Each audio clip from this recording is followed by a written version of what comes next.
Hey everybody, this is Chadley again with Metalworks with an update on the 55. While some of us were at the SEMA show, Joe was here busy still working on the 55, and he's got the motor mocked up here. This is by Wegner Motorsports. It's a Whipple Supercharged LS3, full custom build with Wegner Motorsports drive kit up front. These motors are right around 1,000 horsepower. So as you can see, we're out to be doing a full custom firewall. They just temporarily cut some holes in the firewall to make room for the valve covers.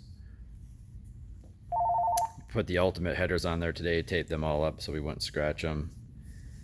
And now it's time to start designing out what kind of firewall we'll need for all the different clearances for the motor.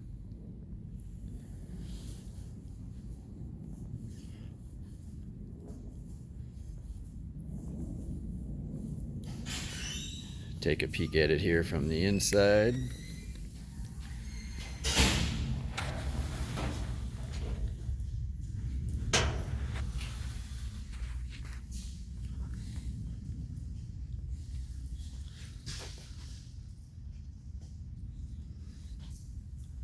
These ultimate headers work really nice with the Art Morrison chassis. We can see that they'll pass right through the openings for the exhaust and the chassis. So that's where we are right now. Again, you can watch this entire build at metalworksclassics.com and keep checking back for video updates. Take care.